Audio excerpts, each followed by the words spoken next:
Bom, irmãos e irmãs, vamos retomar com a graça do Senhor. Os irmãos não precisam ficar inquietos, nós já estamos no fim. Porque a bênção de tudo nessa dimensão da vida que nós estamos é que acaba. Uma hora acaba. Então, voltando lá para a questão do Pai Nosso, a gente tem essa sincopada, que é, para que o nome do Senhor seja santificado, é que a gente clama para que venha o reino dele. E para que o nome do Senhor seja glorificado, é que a gente pede que ele nos mantenha dependentes dele, e que nos leve, e que só nos perdoe se nós perdoarmos, porque o que glorifica a Deus, o que santifica o nome de Deus, não é o quanto a gente é perdoado, mas o quanto a gente perdoa em nome do Senhor, não é? E é um milagre, a gente perdoar é um milagre. E aí é aquilo que eu estava dizendo, que o perdão, ele é a forma que o Senhor Jesus estabeleceu na cruz para resolver os problemas. Porque há um sem número de questões que você tem nos relacionamentos que você ou resolve com perdão ou não resolve nunca. Alguém tem de perdoar, senão não resolve nunca. E isso é um fato inquestionável, não é? E também o perdão é a forma que Deus usou para evitar a destruição do mundo, né? Porque quando nós rompemos com Deus, a gente viu isso, aqueles que estiveram no estudo da graça viram isso. Quando nós rompemos com Deus, nós devíamos ter desaparecido, a nossa condenação deveria ter sido a extinção. Mas o Senhor nos manteve. E aí o nosso próximo problema era a maldade. O Senhor, com a graça comum, mitigou o efeito da maldade em nós para a vida se tornar possível. E sustentável, né? Não só possível, mas sustentável. Senão era trocar 6 por meia dúzia. Quer dizer, ele ia ter de julgar a gente por causa da nossa iniquidade, como fez no dilúvio. Então, a graça comum é que dá essa qualidade de vida. Mas se você pensar que o pecado costuma ilustrar assim, né? O Paulo disse que em Deus nós vivemos, nos movemos e existimos, né? Atos 17, 28. E também diz lá em Romanos 3, que de Deus todos nós nos extraviamos. Então, imagine que esse relógio tipifique a gente, a criação, essa plataforma aqui tipifique Deus, onde nós vivemos, nos movemos e existimos, e de Deus nos extraviamos.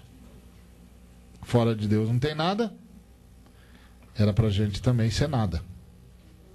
Até porque nós decidimos ser o contrário de Deus, e Deus é o ser, o contrário de Deus é não ser. Então, era para a gente não ser. E por isso que nós carregamos a maldade dentro de nós, porque nós decidimos ser o contrário de Deus, e o contrário de Deus é ser mal. E como Deus resolveu manter-nos existindo, então manteve-nos existindo dentro da escolha que nós fizemos, que é ser mal. Mas se Deus nos mantivesse existindo plenamente dentro da escolha que nós fizemos, que é ser mal, ele já teria tido de nos destruir, porque tem um limite para ele tolerar a iniquidade. Então ele nos agraciou com o que os teólogos chamam de a graça comum, que é Deus emprestando os seus atributos comunicáveis a nós para que a gente tenha qualidade de vida. E é por isso que gente que não ama o Senhor ama os seus filhos. Por isso que gente que não ama o Senhor tem senso de justiça. Por isso que gente que não ama o Senhor tem senso de verdade, do belo. Isso tudo é atributo de Deus, né? Então, agora você pensa, se o nosso pecado, o pecado dos nossos pais, produzia a inexistência, qualquer pecado tem esse poder. Então, a cruz é que sustenta o universo, porque todas as vezes que a gente peca é como se a gente conclamasse a inexistência da criação, porque não é só nossa, é da criação. E aí Deus sustenta o universo na cruz. Não é isso? Por isso que todas as coisas foram criadas em Jesus, para Jesus e por Jesus, e sem ele nada do que foi feito se fez, né? Sem o sacrifício não podia haver criação. Por isso o sangue de Cristo é conhecido antes da fundação do mundo. Então, o perdão é a única possibilidade, porque a outra possibilidade é a destruição de tudo.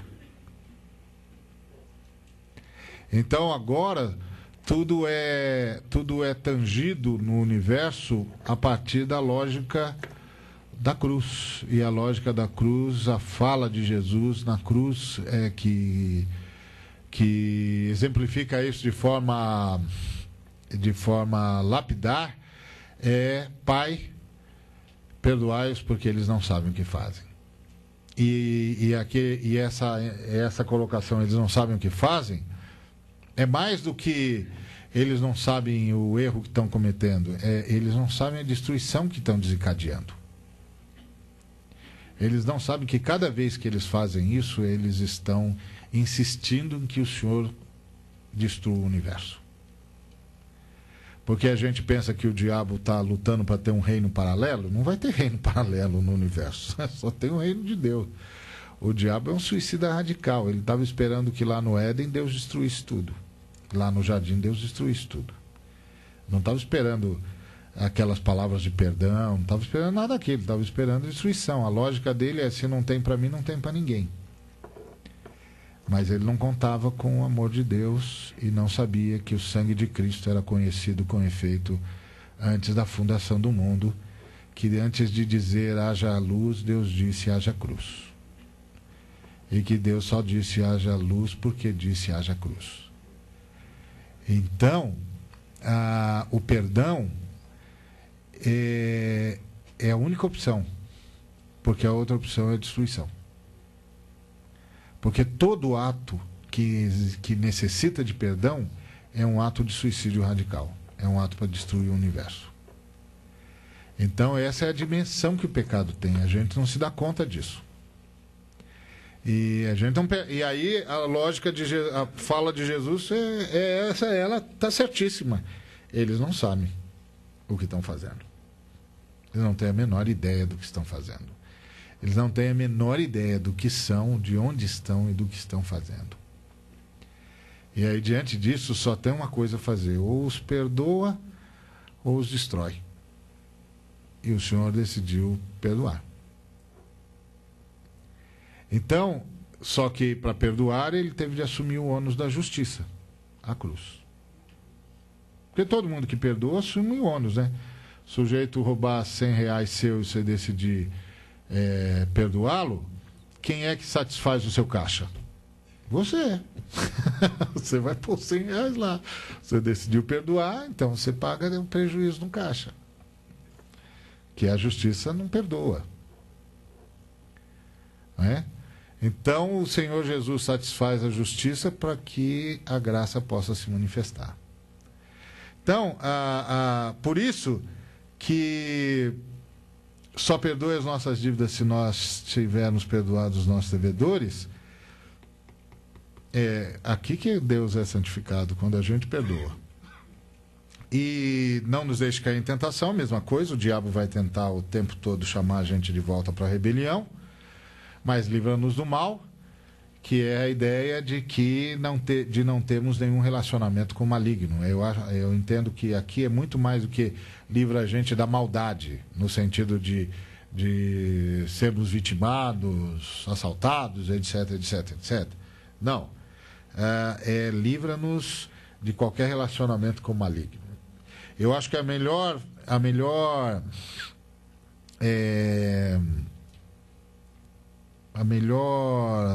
fala sobre isso é aquela de Jesus, quando ele fala: vem aí o príncipe desse mundo e ele nada tem em mim. Que parece uma frase esquisita, porque parece que a frase deveria ser: ele não tem nada a ver comigo, eu não tenho nada a ver com ele. Mas ele não disse isso. Ele disse: ele nada tem em mim. Ou seja, em mim ele não encontra nenhum ponto de apoio para a sua rebelião. Essa é a oração que nós estamos fazendo. Que o maligno nunca mais encontre em mim, em nós, nenhum ponto de apoio para a sua rebelião. É uma ruptura radical com a rebelião. Por quê? Porque teu é o reino. É o Senhor que reina. Tudo existe por ti e para ti. E o poder, o Senhor que sustenta tudo isso. É o Senhor que sustenta tudo isso. Logo, tu é a glória. Nós não estamos fazendo nenhum favor. Nós estamos em reconhecer a tua glória. É tua mesmo. O reino é do Senhor, o poder é do Senhor, o Senhor que sustenta tudo isso, a glória também só pode ser de quem? Do Senhor. Então,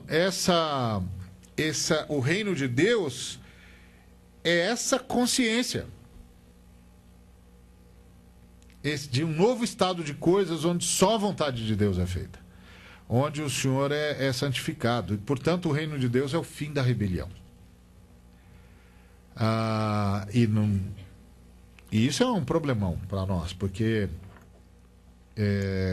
nós até saímos da rebelião, mas a rebelião nem sempre saiu de nós, né? E nós mesmos vivemos tendo problema sério todo dia com isso, né? Todo dia, que se a gente vai reagir do jeito de Jesus ou do nosso jeito, né? Para reagir do jeito de Jesus é muito complicado, porque precisa de fato acreditar que vale a pena perder por Jesus. Porque algumas vezes a gente vai perder mesmo. Vai perder mesmo. A gente pensa: não, se eu for, o Senhor vai garantir. Não, o Senhor não vai garantir, não. Não vai garantir, não. O Senhor vai garantir que você vai ficar firme. Mas o Senhor não vai garantir nada, não. O papel de Deus... O papel de Deus não é garantir que se eu for fiel para Ele, Ele me salva de todos. O papel de Deus é receber a minha fidelidade. Então a gente tem de aprender igual Ananias, Misael e Azarias lá, os amigos do Daniel. Que o rei falou para eles: vocês estão com um problema. Eu tenho aqui essa estátua, vocês têm de se ajoelhar, vocês não se ajoelharam, então, como vocês são importantes aqui na minha administração, eu vou dar uma chance para vocês resolverem o seu problema. Eu vou mandar tocar de novo as músicas e tal, e pronto. Vocês se ajoelham e resolvem o seu problema.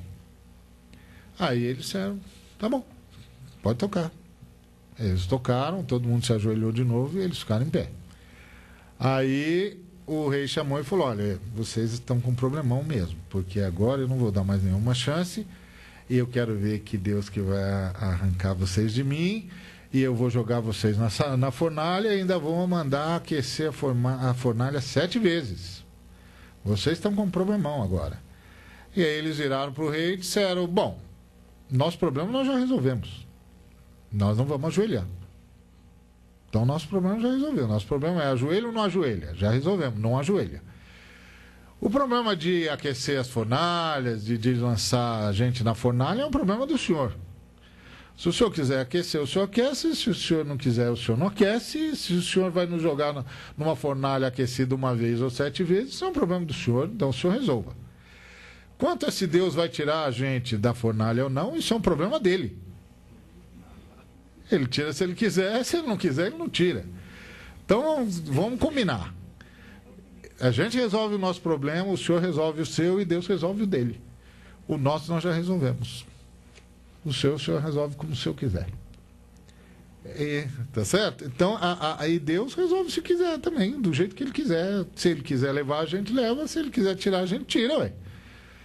A nossa questão é ser fiel a Deus. O que Deus vai fazer depois, isso é um problema dele. Porque nós não somos fiel a Deus prestando um favorzão para ele. Eu estou prestando um favor para o senhor. Não é? Às vezes eu encontro os irmãos que dizem assim, não, pastor, eu tenho orado e eu tenho sido fiel. Eu falei, mas fiel no padrão de quem? Você já foi lá, pediu o gabarito? Você gabaritou no reino? Quem é que disse para você? Então, a gente é fiel porque Deus é digno da nossa fidelidade. É digno da honra e ponto. Essa é a perspectiva do reino. Essa é a perspectiva do reino. O que o senhor vai fazer depois? Bem, isso é com o senhor, né? Esse é o problema dele. Pode deixar que ele resolve bem os problemas dele. Ele nunca deixou nada para trás. Então, o reino de Deus é o fim da rebelião. Então, quando a gente se torna súdito do reino, significa que nós agora estamos num estado de submissão. Ponto. Não é? Um irmão chegou para outro e disse, não, e se acontecer tal coisa, você vai tomar uma posição sobre isso? E o irmão disse para ele, olha, eu tenho com Deus um acordo de submissão. O que ele mandar, eu faço. Agora, se ele vai mandar, é outro problema. Se ele perguntar a minha opinião, eu dou.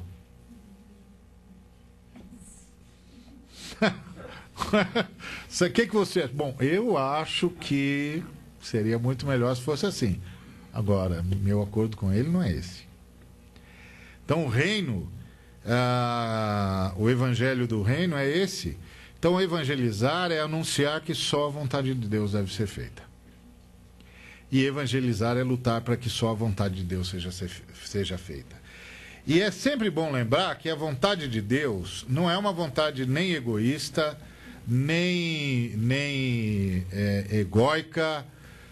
A vontade de Deus é a libertação do ser humano. É a salvação do ser humano. Essa é a vontade de Deus. É que o ser humano se emancipe e assuma plenamente a sua humanidade. Se você fosse Deus, você criasse qualquer ser, o que mais alegraria você? Não seria esse ser tudo o que você pensou para ele quando o criou? Ué, se nós que somos ruins pensamos assim, por que você acha que Deus não pensaria assim? Está escrito, meus pensamentos para com vocês são pensamentos de paz, de vida. Sempre foi assim. Então, evangelizar é anunciar que só a vontade de Deus deve ser feita. E é claro que isso muda tudo, porque voltemos lá para aquela comunidade carente, onde nós entramos e encontramos aquela criança naquele estado, é aquela senhora marcada pela vida, naquele cubículo. Aquilo é a vontade de Deus? Não. Então isso não pode ficar desse jeito. Não pode ficar desse jeito. Nós temos de fazer alguma coisa. Como eu disse, eu estive no Rio de Janeiro, o pastor lá me disse, Ari, eu estou indo nessa trilha aí. E nós temos uma comunidade na frente da nossa igreja, e a igreja decidiu, nós vamos mudar a realidade daquela comunidade. Nós queremos que essa comunidade seja uma referência do que significa entrar na sociedade com a perspectiva do reino. Nós estamos dentro da comunidade, nós vamos ajudar a transformar aquela realidade, porque aquilo lá tem de expressar o reino de Deus. E o reino de Deus não convive com a injustiça, não convive com a miséria, não convive com o analfabetismo. O reino de Deus não convive com nada que seja marca das trevas. Nós vamos mudar aquilo ali. Nós vamos mudar. Nós já entramos, nós já estamos lá, nós já estamos em vários pontos, nós já mapeamos a comunidade, nós estamos trabalhando junto com eles, nós vamos mudar aquilo. Muitos deles estão se convertendo, mas isso nós vamos continuar fazendo, pregando o Evangelho, mas convertam-se ou não se convertam, nós vamos mudar a realidade deles. Nós nos unimos a eles, eles não vão ficar daquele jeito. porque nós somos agentes do reino de Deus. Aquilo não pode ficar assim na nossa frente e a gente fazer de conta que não viu. Nós vimos, nós vamos fazer alguma coisa. E já estamos fazendo. Então, e criaram N cursos e já emanciparam um bocado de garotos e garotas de lá. É impressionante. Impressionante. E ele diz assim, que a igreja dele é a única igreja que não é pichada e nunca foi assaltada. E aí os outros pastores falam com ele assim: qual é o seu segredo? E ele diz: o meu segredo é que a comunidade sabe que nós estamos aqui para abençoá-los. Eles sabem que nós nos importamos com eles, que nós sabemos que Deus os ama e que Deus não consegue conviver com o que está acontecendo com eles, e nós também não conseguimos. E nós somos agentes de Deus para mudar isso. Então, isso é uma coisa, é lutar para que só a vontade de Deus seja feita. E isso é extraordinário. Isso é extraordinário. Isso é a ordem de Mateus 5,16, que nós estávamos vendo. O que diz lá? Assim brilhe a vossa luz diante dos homens, para que eles vejam as vossas boas obras e glorifiquem o vosso Pai que está nos céus. Então, quando o Senhor pediu para a gente evangelizar, ele não pediu o relatório de convertidos. Tá certo? Porque conversão é departamento do Espírito Santo. Então, não é um problema nosso. Nosso problema é evangelizar. Ou distribuir, contar as notícias, as boas notícias. Conta para todo mundo. Conta para todo mundo as boas notícias. Fala de Jesus Cristo, fala que ele veio libertar os seres humanos, que todo mundo pode entrar no reino de Deus, que a porta está aberta, que o caminho é o arrependimento e a cruz. E aí o Espírito Santo vai fazer um trabalho que só ele é capaz de fazer, e alguns vão ser sugados para dentro do reino, e o Espírito Santo administra isso como ele sabe administrar. E eu não vou nem discutir com ele, porque discutir com o Espírito Santo não é exatamente, digamos, uma coisa sábia. Então, mas tem uma coisa que Jesus pediu, que é o que eu chamo de a comissão preterida. Voltei, hein? Demorou, né? E a comissão preterida é... para que vejam as vossas boas obras e glorifiquem o vosso Pai que está nos céus. Disso Deus pede relatório. Os homens, as mulheres, as crianças, de todas as regiões por onde vocês passaram, independente de terem ou não se convertido, glorificaram o meu nome porque vocês passaram por lá? Viram as suas boas obras? A luz que eu acendi em vocês brilhou? Porque, irmãos e irmãs, o Senhor acendeu uma luz em nós. E essa luz, ela brilha em forma de boas obras. Assim brilhe a vossa luz, para que vejam as vossas boas obras. Ela brilha em forma de boas obras. E essas boas obras levam as pessoas a glorificarem o Pai por nossa causa. E isso o Senhor vai perguntar. Todo mundo por quem vocês passaram glorificou o meu nome por causa de vocês? Por causa do que vocês fizeram? Por causa de como vocês socorreram-nos, de como vocês saíram da sua zona de conforto e foram até lá? Eles glorificaram ou não glorificaram o meu nome por causa do que vocês fizeram? Então tem uma ordem na Bíblia que às vezes a gente não percebe, que é independente das pessoas se converterem ou não, elas têm de glorificar o Pai por nossa causa. e elas glorificarão o Pai por nossa causa a partir de serem atingidas, abençoadas pelas nossas boas obras. E o Senhor Jesus está dizendo que essas boas obras são intrínsecas à luz que Ele acendeu em nós. Que eu penso que está na relação das bem-aventuranças, mas eu não vou entrar nisso, porque senão nós não saímos daqui mais. Mas a ideia é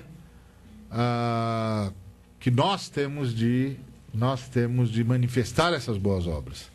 E mais, elas são ou deveriam ser naturais a nós. Quer dizer, a gente faz porque é o nosso jeito de ser gente. Faz parte do nosso jeito de ser gente. Então é a nossa luta para que só a vontade de Deus seja feita. E isso significa a nossa luta por justiça, a nossa luta por liberdade, a nossa luta por vida e vida com significado, com dignidade, enquanto anunciamos o grande, extraordinário Redentor, enquanto contamos as boas notícias do Calvário e do sepulcro vazio. Demonstramos o que é que Ele fez de nós, que seres humanos Ele fez em nós. E que seres humanos Ele fez de nós. Porque aí as pessoas vão olhar e dizer: puxa, eu quero ser assim também. Eu quero ser desse jeito também. Eu quero ter essas características também. Então, evangelizar, a partir dessa visão do reino, é anunciar que só a vontade de Deus deve ser feita. Está vendo? Não faz sentido o nosso título, Boas Notícias que Transtornam o Mundo? É para transtornar mesmo. O mundo fica doido com isso, como ficou com a primeira igreja.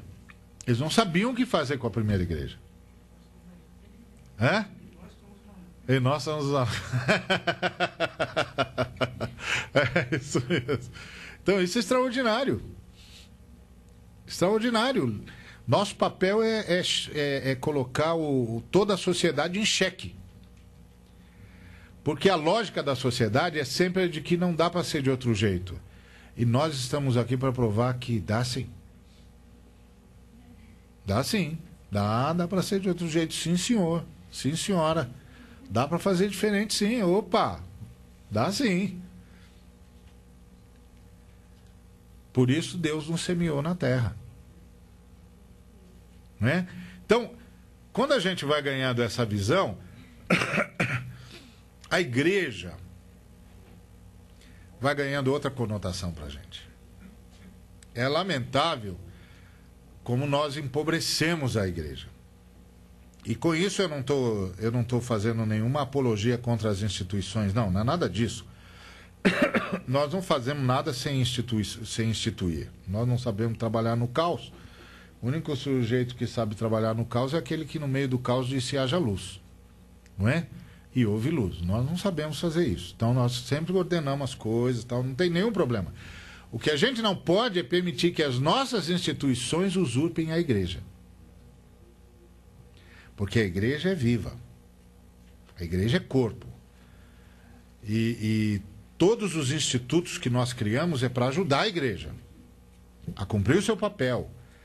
É como Jesus Cristo disse, vinho novo, é vinho novo. O odre tem de se acomodar ao vinho, não é o vinho que se acomoda ao odre.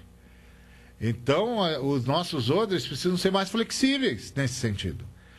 No sentido de que agora é hora de avançar aqui, de fazer o bem, de abençoar, de mudar regiões, de mudar sociedades e continuar a evangelizar, dar as boas notícias da cruz e do sepulcro vazio. Para que as pessoas saibam que é possível entrar no reino. Agora, elas só saberão que o reino chegou se virem gente do reino se movimentando entre eles. O Juliano, imperador romano pós-Constantino, que tentou levar Roma de novo ao paganismo, ele chamava os cristãos de pagãos. Olha só, vê se pode. Dizia que a gente é que era pagão e eles é que eram fiéis aos deuses de Roma. E ele queria retomar Roma para os antigos deuses. E aí ele então promoveu uma grande perseguição no tempo dele.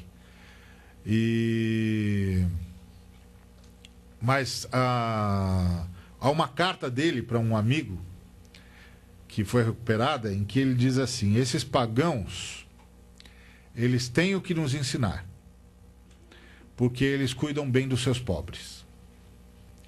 E não bastassem cuidarem bem dos seus pobres, cuidam bem dos nossos pobres também. Então ele teve de admitir, as boas obras dos cristãos o fizeram glorificar a Deus. Ele teve de admitir. Eu posso não gostar dessa gente, mas essa gente gosta de nós. Isso faz toda a diferença. Essa gente gosta de nós, essa gente se importa, essa gente abre as portas, essa gente é abrigo, essa gente faz alguma coisa, eles não ficam vendo. Então, evangelizar é anunciar que só a vontade de Deus deve ser feita e é lutar para que essa vontade de Deus seja feita. O que possibilita o reino? O sacrifício de Cristo. Sem o sacrifício de Cristo, ninguém poderia ser aceito no reino e nenhuma pessoa, sociedade ou nação poderia mudar. Porque a gente tem sempre de lembrar que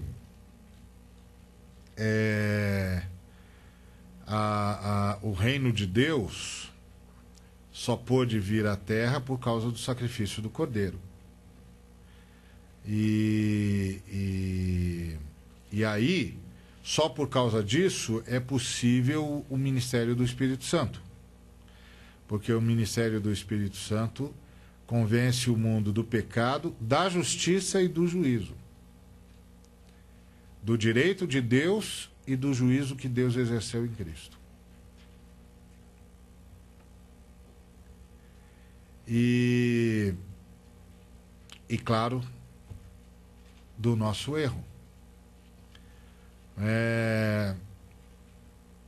Então a ideia é que a gente pode pregar para as pessoas que o diabo já foi derrotado, que elas podem ser libertas, a justiça já foi satisfeita, porque eu vou para o Pai e não me vereis mais. Esse texto, essa frase é extraordinária. Essa frase é extraordinária. Porque nessa frase, Jesus está dizendo: eu não vou precisar mais voltar para fazer o que já fiz, porque o que eu fiz é definitivo. Acabou. Está consumado. A justiça foi satisfeita. Eu vou para o Pai. Ele aceitou o meu sacrifício. Vocês nunca mais me verão nessa condição, porque vocês não vão precisar de mais nenhum sacrifício. E não vai precisar ser feito mais nada. Já está feito. E do juízo, porque o príncipe desse mundo está julgado, foi destruído, destronado. Vocês estão livres, a porta está aberta. E o pecado de vocês é que vocês não creem. Vocês não acreditam. A porta está aberta. Porque o pior não é pior do que estar preso, é se prender dentro de uma sala aberta.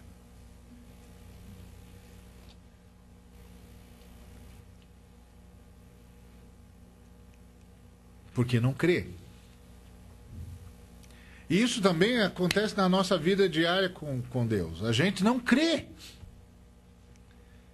Então por que nós temos muitas vezes nós caímos na tentação de usar os nossos esquemas.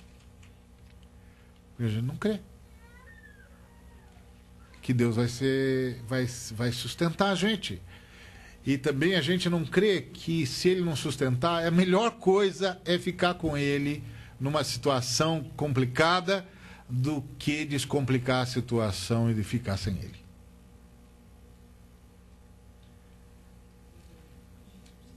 Essas coisas que a gente tem de crer. Eu me lembro que um irmão veio pedir oração e nós oramos e tal. E aí eu disse: mas rapaz, estava indo tão bem, o que foi que deu errado? Aí, como nós já conversamos há muito tempo e tal, e ele nós já temos uma linguagem muito semelhante, ele diz assim: eu fiz os meus esquemas. Eu falei: você não conseguiu acreditar até o fim, né? Ele disse: não. Eu falei: pois é. Então vamos começar de novo. Então vamos começar tudo de novo aqui. Aí vamos pedir misericórdia a Deus. Vamos pedir, vamos dizer. Então vamos dizer. Então eu falei: Deus, o senhor sabe o que aconteceu, e aí a gente só chega para o Senhor para pedir misericórdia. Então eu vou pedir misericórdia para o Senhor. Que mais que eu vou pedir para o Senhor? Misericórdia. E aí é por isso que a gente faz os esquemas. E a gente tem de aprender a não fazer. A dizer: não, eu não faço isso aí, não. Não, mas não faço. Não, você vai perder. Paciência, né? Não se ganha tudo na vida mesmo. Então, vou perder mais fazendo. Você não sabe o que eu estou ganhando, né? Às vezes uma vez um amigo me falou assim: você não sabe o que está perdendo. Eu falei: mas sei o que estou ganhando. Então, então, esse é o ponto. A gente tem de crer. E é uma questão epistemológica, né? Que é como saber o que é verdade. Verdade é o que as circunstâncias dizem, é o que eu sinto ou é o que Deus diz? Tem que decidir o que é verdade. Porque aí, se você decide o que é verdade, você se deixa carregar, que a verdade é o que Deus diz, você se deixa carregar pela palavra de Deus. Que é o Pedro andando sobre as águas. O Pedro, um sujeito bom de mar toda a vida. Né? Pescador a mancheia. Sabia daquele negócio com poucos. Ele sabia que o mar não tem densidade suficiente para manter um sujeito de pé, tá certo? Que é pular assim e tchau. Ele vê Jesus andando sobre as águas. Aí ele diz: se é o Senhor, me manda ir ter contigo. Jesus diz: vem. O que ele tem de decidir naquela hora? O que é a verdade? Exatamente. É tudo que eu sabia até hoje, ou é o que eu estou vendo em Deus agora? É epistemológico o problema. Né? O que é? É o que eu sabia até hoje, ou é o que eu estou acabando de ver com esses olhos que um dia hão de ressuscitar? Não é? Aí o que aconteceu com Pedro? Ele se deixou carregar pela palavra de Deus e saiu do barco. E isso é um caminho com Deus. É um caminho com Deus. E é a ideia de crer no Senhor. Crê em mim. Então, a ideia toda é que o reino, ele só é possível por causa do sacrifício de Cristo. Se não tivesse sacrifício de Cristo, se não tivesse sacrifício de Cristo, não tinha criação. Não é? E, obviamente, não tinha reino nessa perspectiva. Né? E pronto. Não tinha nada. Então, a gente nunca pode se esquecer disso. E quem é o evangelista do reino? É o que diz Daniel 2,44. Mas nos dias destes reis, o Deus do céu suscitará um reino que não será jamais destruído. Este reino não passará a outro povo, esmiuçará e consumirá todos estes reinos, mas ele mesmo subsistirá para sempre. Eu gosto desse texto aqui porque ele é um texto... Quer dizer, quando eu falo eu gosto desse texto, não quer dizer que eu não gosto dos outros, né? Tô só... Porque no sonho do Nabucodonosor, a pedra vem quando a estátua está construída, e a estátua representa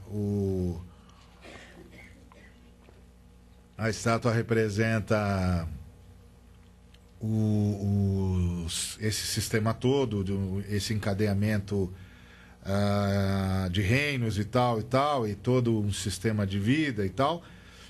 E aí ela tem pés de barro e de ferro, que são as nações fortes e as nações fracas, subsequentes à fragmentação do Império Romano e tal. E aí a pedra. Então dá a impressão que a pedra vem no final do processo e tal. Mas a palavra aqui no 44 é assim: nos dias destes reis, o Deus do céu suscitará um reino. Então, cada reino foi sendo confrontado com esse reino a cada geração. E ali é como se o Nabucodonosor perguntasse: e Daniel, quem é a pedra confrontando o meu reino? O Daniel iria dizer: eu. E todos do meu povo que são fiéis a Deus, nós estamos aqui para confrontar o Senhor. Para dizer para o Senhor que não é assim. Para dizer ao Senhor que está errado. Que há um Deus nos céus a quem o Senhor tem de se curvar. E no meio dos medo-persas, uma outra geração do povo de Deus estava lá, e entre os romanos uma nova geração do povo de Deus estava lá, e no meio e o povo de Deus no meio do Império Romano é emancipado para a igreja. Ele se multiplica, né? Ele se multiplica com a igreja, que é enxertada na oliveira, não é? E aí o Israel vira o mundo todo, em tese. Quer dizer, o mundo todo pode ser Israel agora. Isso é impressionante, né? Deus nos enxertou na oliveira, e a oliveira virou multiétnica. E aí esse povo está confrontando, e agora é a nossa geração. E nós estamos confrontando a estátua. E confrontando a estátua até que tudo isso seja consumido. Até que tudo isso seja esmiuçado. Até que tudo isso seja destruído. E só reste o reino de Deus. Então, nós não estamos aqui para negociar. Nós estamos aqui para ocupar o espaço. Então, a proposta da igreja é uma proposta eminentemente revolucionária, de mudança extraordinária. Só que as nossas armas são outras armas, mas são armas. Nós temos um projeto, nós temos uma missão, e quando a gente perde isso de vista, aí esse tal de ficar olhando para o umbigo, para as nossas próprias dores de barriga, isso aí não tem fim. Aí é um choramingas para lá, para cá, e você diz: meu pai, mas é a gente sentado em cima do tesouro e mendigando R$1. É um negócio assustador. Aí fica essa coisa patética. E aí é patético mesmo, gente. É patético. É igual a história do camarada que pedia esmola à beira do caminho e se tornou até folclórico na cidade. E um dia ele morreu, e ele, como pedia sempre esmola sentado sobre uma mesma pedra, eles decidiram enterrá-lo sob a pedra, que então se tornaria um marco, um memorial em relação a ele. E aí, quando levantaram a pedra, tinha um tesouro enterrado sob a pedra. E aí a ironia da vida daquele sujeito é que ele passou a vida toda pedindo esmola sentado sobre um tesouro. E às vezes a gente olha para a igreja e percebe que a igreja está vivendo exatamente esse tipo de vida, pedindo esmolas assentadas sobre um tesouro, porque não crê. Não crê. E eu não estou falando de teologia da prosperidade, pelo amor dos meus filhinhos. Como diz o Dr. Shedd, eu concordo com ele, essa doutrina veio do inferno. E foi o Dr. Shedd que falou, então deve ser mesmo. Mas o Dr. Shedd, quando falou isso, estava tirando uma do Kenneth Hagin, porque o Kenneth Hagin disse que tinha essa revelação quando ele estava fazendo espiritualmente uma visita ao inferno. Então veio do inferno. Bom, eu não vou entrar nesse negócio aí, que essa bobagem, não precisa discutir isso. Mas a ideia de que o reino, a igreja é o agente do reino com o objetivo de avançar sobre a sociedade para levar as palavras de salvação e para transformar a sociedade até onde é possível transformá-la. Para sinalizar o reino de Deus até onde é possível sinalizá-la. Então, nós devíamos saber orar pelo reino, né? O Noidi estava falando de uma ilustração que a gente conhece, que um pastor da Batista, que era que agora é da Aliança, que é um irmão que agora é da Igreja Aliança lá do aeroporto, ele queria ensinar sobre o verdadeiro significado da oração e pensou como é que ele ilustraria isso. E a ilustração que ele criou foi a seguinte, que um homem tinha uma fazenda, muitos aqui já conhecem, eu vou repetir só porque não tem outra ilustração para dizer isso. O homem tinha uma fazenda e contratou um funcionário e disse, olha, vou fazer uma longa viagem, vou demorar muito tempo, mas você não se preocupe, tudo que você precisar, vai na cidade, pegue meu nome, quando eu voltar eu resolvo. E foi mesmo, viajou, demorou. Quando ele voltou, foi direto para a fazenda. Quando chegou lá, começou a perceber que tinha alguma coisa grave acontecendo na fazenda, porque não tinha mais cerca, tinha sido derrubada a cerca, não tinha, foi lá onde devia ter gado, não tem gado nenhum, foi onde devia estar tudo plantado e tudo estava entregue às ervas daninhas. Aí ele foi ficando desesperado, foi correndo para a casa dele estava toda aberta, os animais tinham invadido, estava tudo destruído.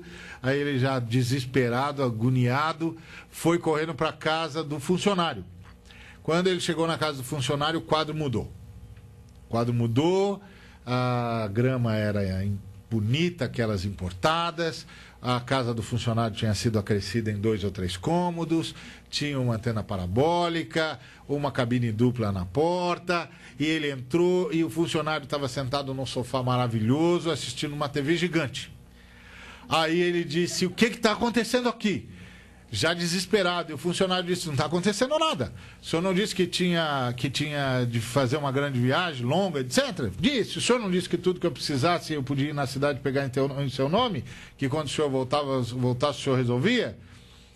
Disse. Então, tudo que eu precisei, eu fui e peguei na cidade, as notas vão estar aqui, está tudo certinho, não está acontecendo nada. Aí o homem, já arrancando os cabelos, disse, mas quando eu falei isso, eu estava pensando na fazenda. E aí o irmão disse, quando o senhor disse, tudo que pedirdes em meu nome, crendo, recebereis, ele estava pensando no reino, não na nossa dor de barriga. Ele estava pensando no avanço do reino. Ele estava pensando na conquista das nações. Ele estava pensando na transformação das vidas. Ele estava pensando na transformação das sociedades. Ele estava pensando na missão. E a igreja precisa entender, nós somos o evangelista do reino e nós somos o agente da pedra. Nós somos os confrontadores. Por isso que as nossas notícias são ótimas, mas transtornam.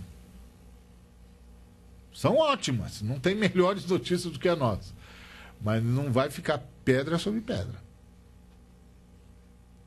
Não vai ficar tijolo sobre tijolo. Porque a gente veio para sacudir tudo isso. Que foi exatamente o que Jesus Cristo fez. E como vive o evangelista do reino?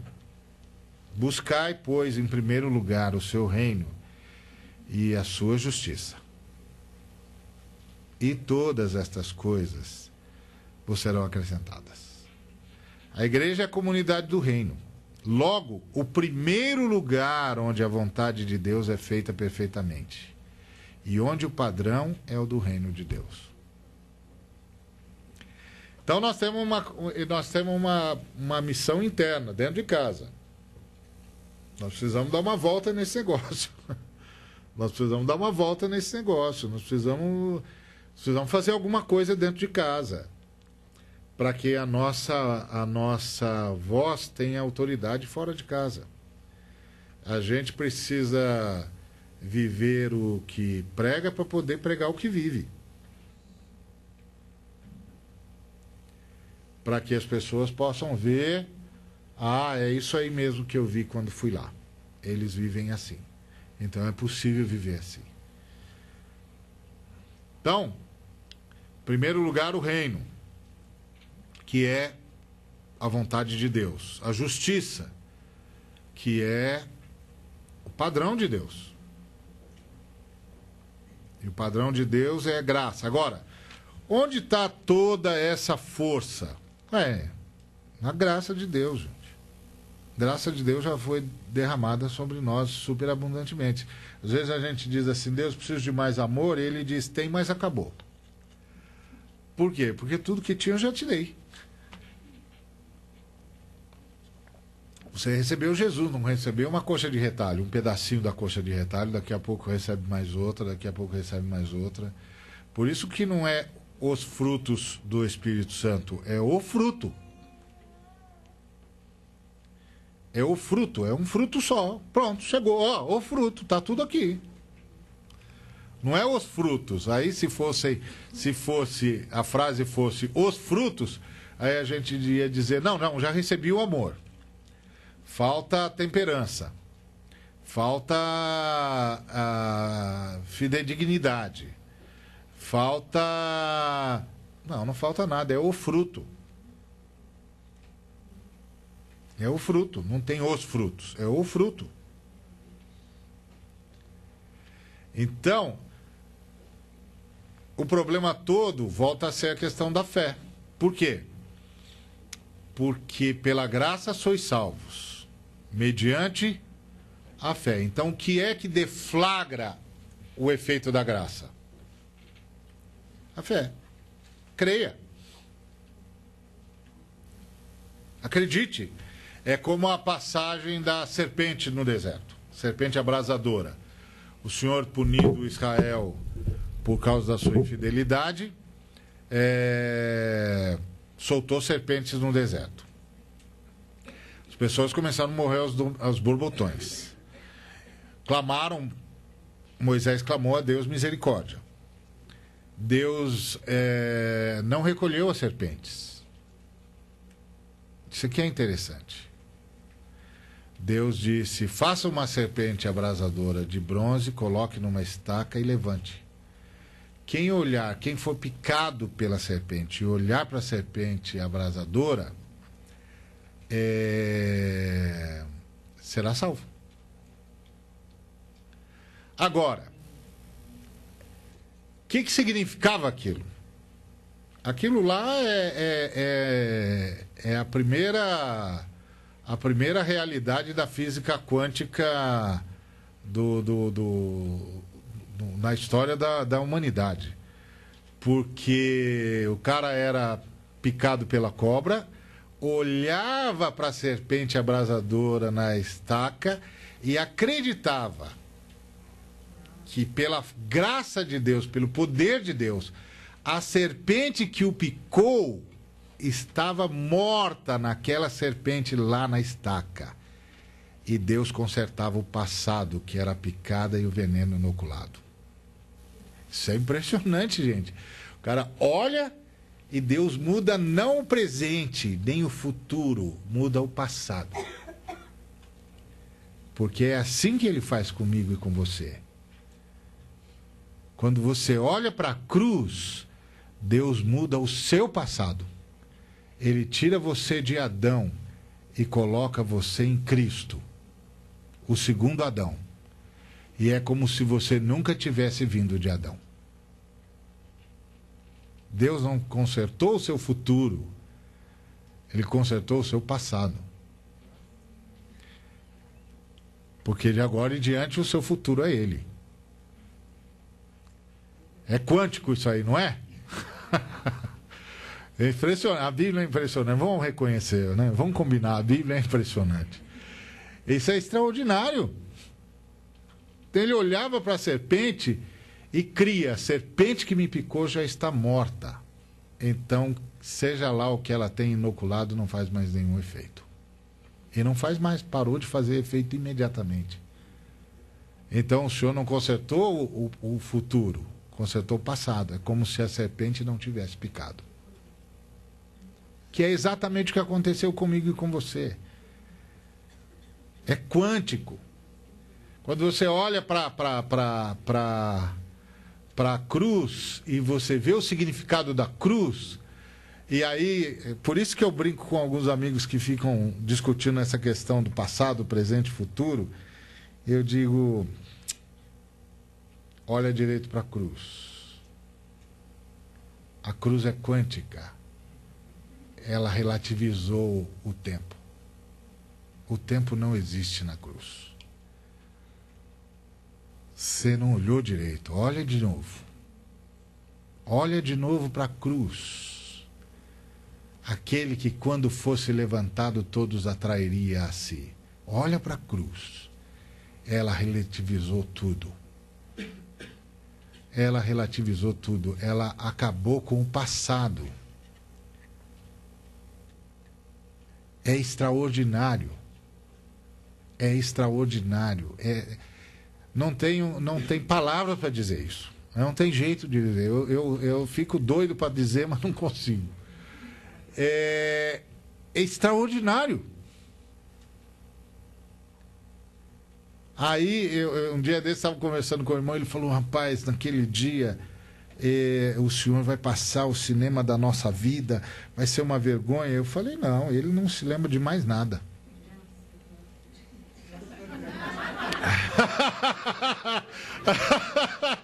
É isso mesmo, amadinha, é isso mesmo. Graças a Deus.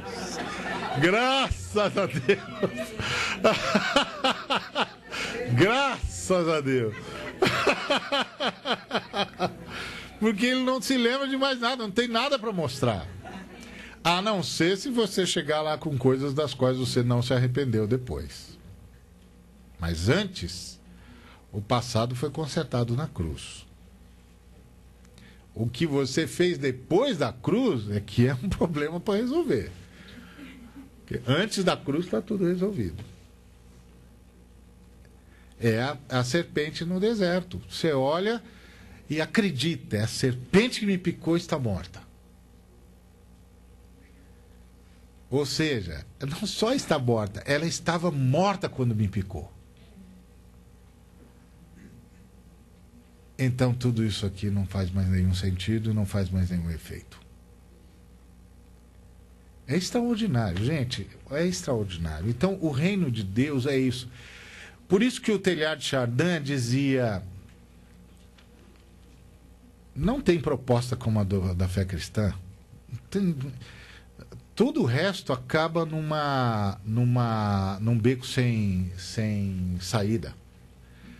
A fé cristã é a única da onde você sai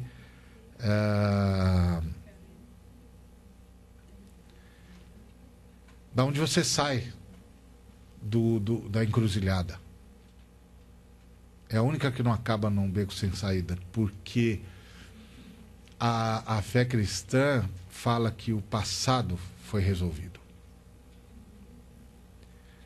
E aí é mais do que perdoado.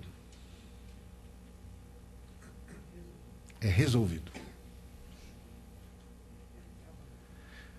Então é isso. Terminei. Era isso aí. O reino de Deus. São as boas notícias que transtornam o mundo. Não sei se tem perguntas, acréscimos. Fiquem à vontade. Acho que está dentro do horário, né? Está aí também dentro do horário. Então, se os irmãos... Pois não, Jane.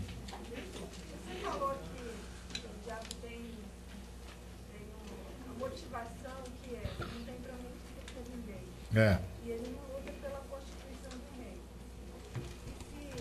Bom, eu não espero que você saiba responder isso. Eu só estou... Ainda bem. Só estou botando o bicho na fora, porque quando eu fui falando aqui... É que fica muito esquisito entender uma ação tão intensa, tão destrutiva, tão poderosa também, sem um significado nessa motivação. Não é um reino. Se Deus acabar com tudo, ele dança junto. Né? Então, que provocação é essa? Ódio.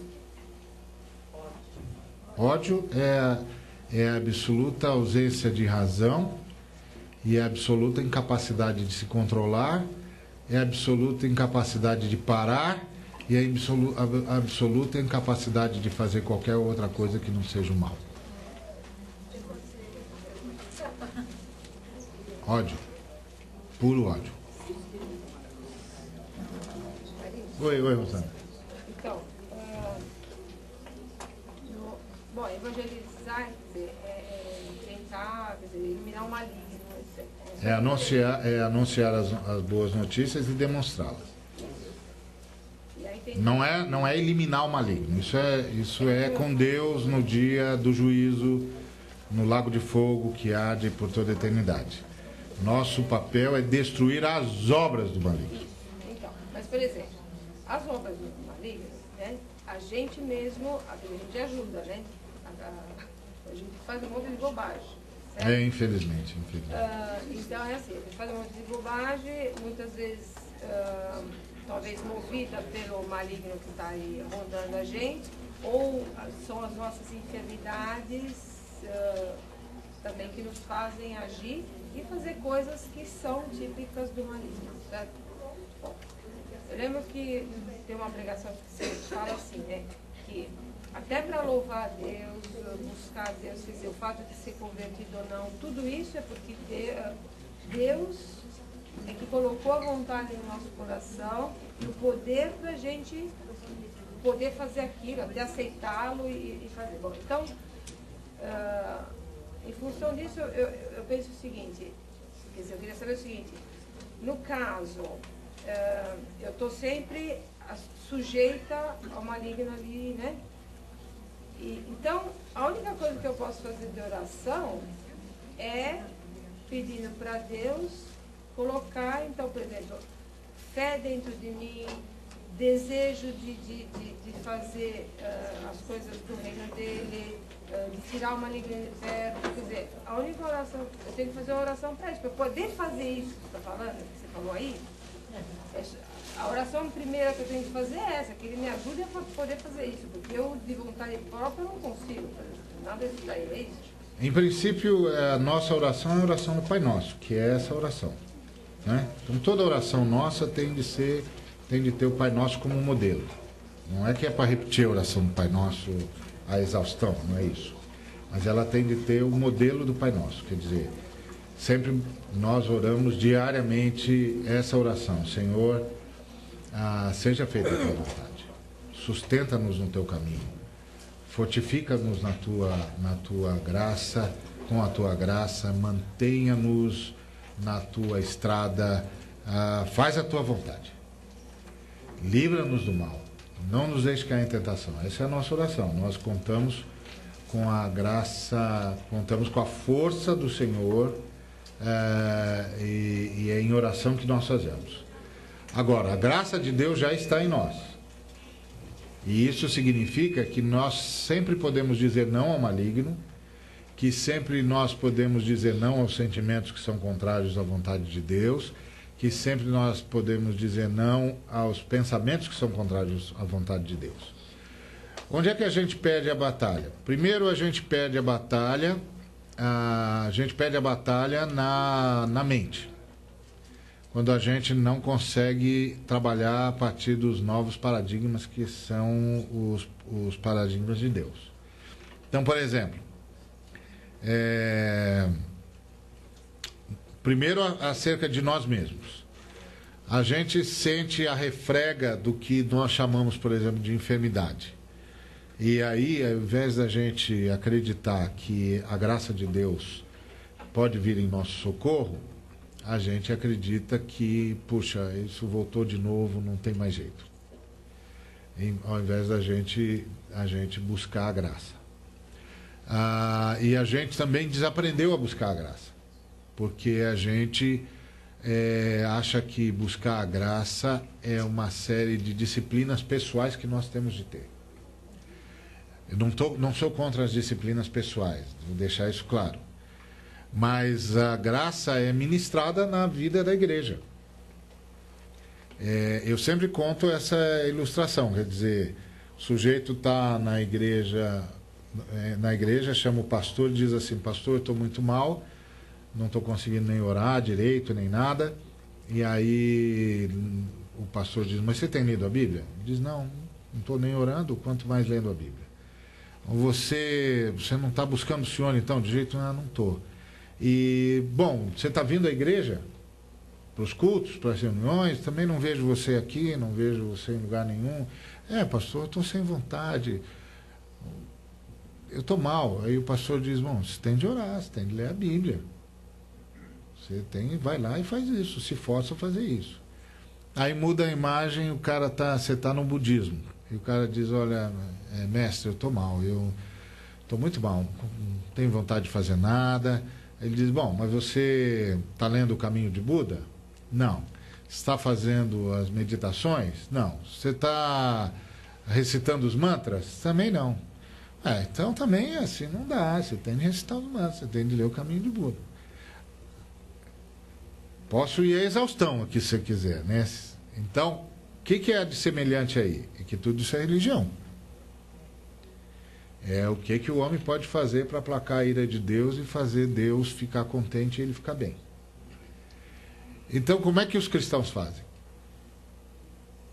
Os cristãos fazem assim: você está com esse problema?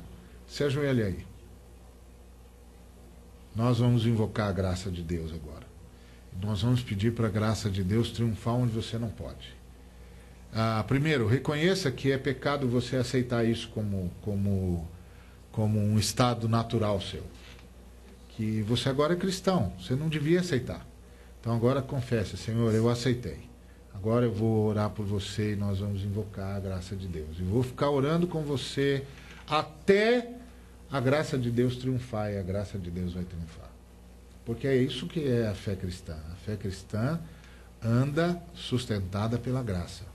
E aí a gente ora uns pelos outros para ministrar graça. A gente faz círculos de oração para ministrar graça. Nós ministramos graça uns aos outros e a graça de Deus nos faz ficar de pé. Então é isso que nós não aprendemos. Por isso que nós oramos pouco. E oramos pouco uns pelos outros. Porque nós não aprendemos que a gente está ministrando graça uns aos outros. Que a gente está invocando essa graça que pode fazer o que eu não posso. Eu já tive experiência de estar com irmãos em que a situação do irmão era muito complicada e eu disse para o irmão: eu vou ficar orando com você. Toda semana nós vamos nos reunir para orar. E Deus vai te dar a vitória. Não, mas eu não consigo. Estou falando de você fazer nada. Eu disse para você: nós vamos orar. Eu vou estar com você semanalmente, até que Deus te dê a vitória. Porque é a graça de Deus que nos faz triunfar. Então é isso que nós perdemos essa capacidade. Por isso, a vida da igreja, para além do fato de que a fé cristã é uma comunhão, porque o que é que diz a nossa oração? Pai Nosso. Ou seja, Deus recebe você pessoalmente, mas nunca sozinho. Ele sempre pergunta para você, onde é que estão os irmãos? Porque a gente está sempre orando com os irmãos, pelos irmãos e a partir dos irmãos. A fé cristã é comunitária. É pessoal, mas desemboca na comunidade. Você sempre é tratado pessoalmente. Deus chama você de um jeito que só você identifica, é uma coisa de intimidade, mas não exclusivamente.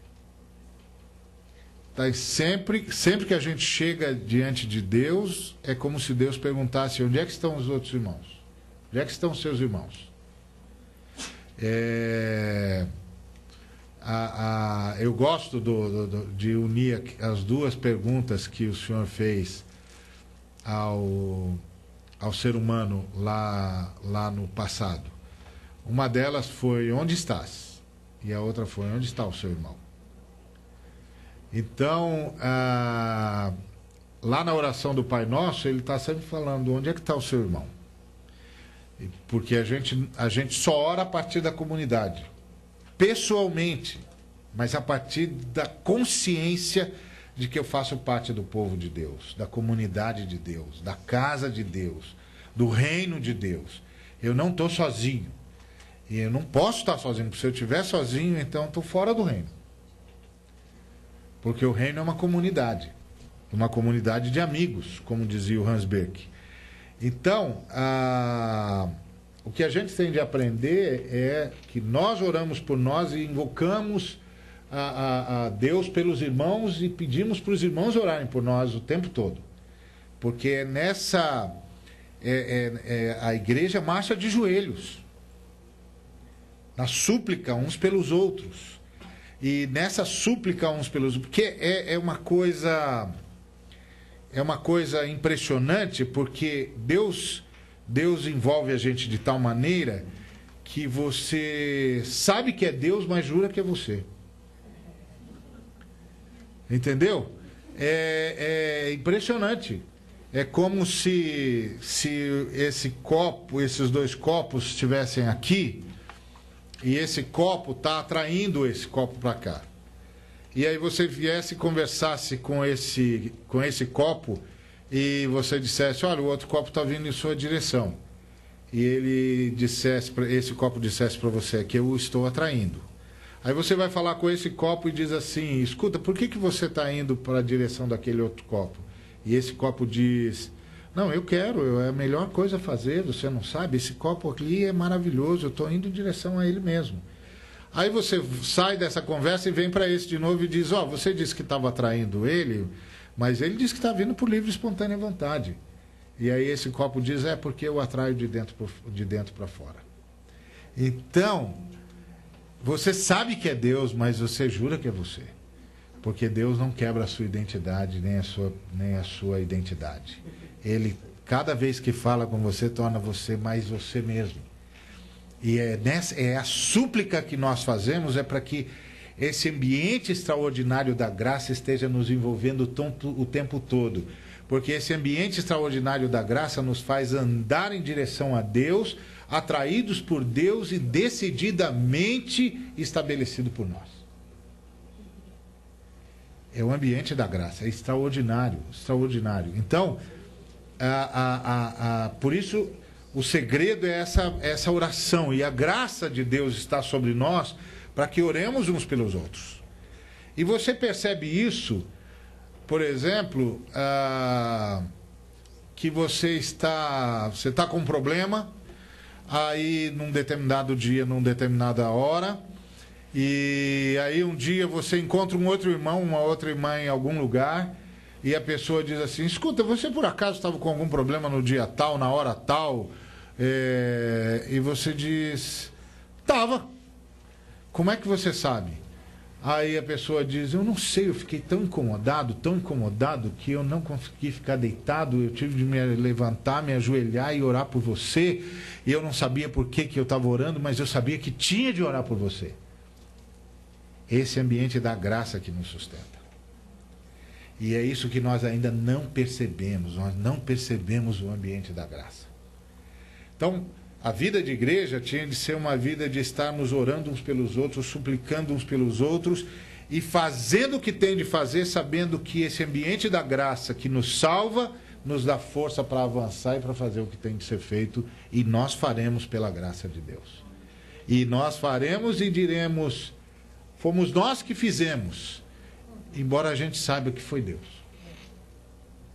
É extraordinário. Só Deus faz isso, né? Por isso é a graça de Deus, é uma realidade que a gente até contempla, mas não consegue explicar tudo. Então você tem razão. Essa tem de ser a nossa oração, por nós e por todos, até porque tudo é nosso. O pão é nosso, né? A gente, todos nós aqui, nos oferecemos para ser padaria de Deus e para ser o sujeito que recebe o pão. A gente é ao mesmo tempo o sujeito que se oferece para receber o pão e que se oferece para distribuir o pão, porque a nossa oração é o pão nosso. Então, é uma profunda comunhão e cumplicidade entre nós o tempo todo, onde nós estamos o tempo todo orando uns pelos outros para não sermos atraídos de volta para a rebelião. E aí, quando as nossas enfermidades aparecem, nós chamamos os irmãos e os irmãos duplicam a oração por nós e Deus vai nos dizendo o que fazer para sair do meio disso, e Ele vai dando portas, vai colocando pessoas, e só para quando a gente for vitorioso. Agora, para isso nós precisamos crer que o que Cristo fez na cruz é suficiente para me libertar de qualquer coisa. Não quer dizer que Ele vai me libertar assim, quer dizer que Ele vai me libertar nessa dinâmica da graça, nesse ambiente da graça, nessa cumplicidade da igreja. Pois não. Eu amei aquela frase, o reino de Deus é o fim da rebelião. O senhor acredita que esse evangelho do reino é o evangelho do final? É o único evangelho. Então, muitos evangelhos. Então, é o único que devia ter. Esse texto aqui, ó. E esse evangelho do reino será pregado em todo mundo, em testemunho a todas as nações. Então virá o fim. Mateus 24, 14, né? Eu dizia, Deus, mas todo mundo está pregando esse evangelho. Hoje, pouquíssimos lugares, vamos dizer assim, não ouviam o teu evangelho. E naquela época eu falei para o Senhor, entendi. Deus já me falava isso e eu não entendia. Pois é, então. Muito por isso. Então, esse evangelho do reino era o único que deveria ser pregado desde sempre. Então, o que a irmã está dizendo é essa retomada da consciência do evangelho do reino corresponde a essa profecia? Eu espero que sim. Eu espero que sim. Pois não, Jair. Nós estamos falando que a igreja é evangelista do reino, né? Dentro da perspectiva do reino. Porque a igreja é o povo do reino. Como se deu a evangelização da igreja em Atos de Antioquia e Jerusalém? Então, até onde a gente sabe, a igreja que foi bem na evangelização foi a de Antioquia, né?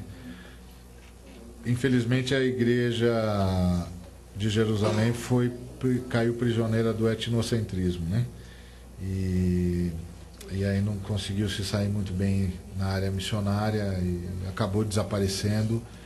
Lá pelo século V da era cristã, ficou-se sabendo que na era 70, na década de 70 da era cristã, a igreja em Jerusalém mudou para a cidade de Petra, para fugir do cerco romano, e lá se envolveu com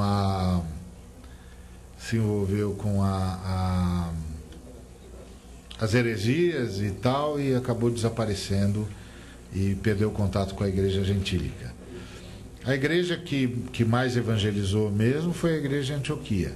que se tornou a mãe de todas as igrejas praticamente, né?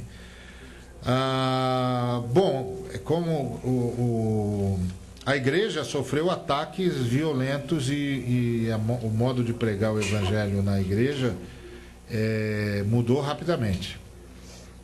Mudou rapidamente. Os primeiros apóstolos pregaram com essa veemência do reino, mas já a segunda geração começou a institucionalizar a igreja, não criando um instituto como ela veio a ter no século III, IV e V, mas principalmente no século IV e V, mas eles foram gradativamente perdendo a paixão dos apóstolos e o foco dos apóstolos. E aí houve a primeira fratura na igreja. A igreja não se dividiu, mas tinha já aquele pessoal que se sentia realmente fiel aos apóstolos e aqueles que já eram acusados como... Não se ouve mais. Então é lamentável, mas a gente foi... Em 3 séculos nós aguentamos mais ou menos, do 4º século em diante a gente foi se perdendo.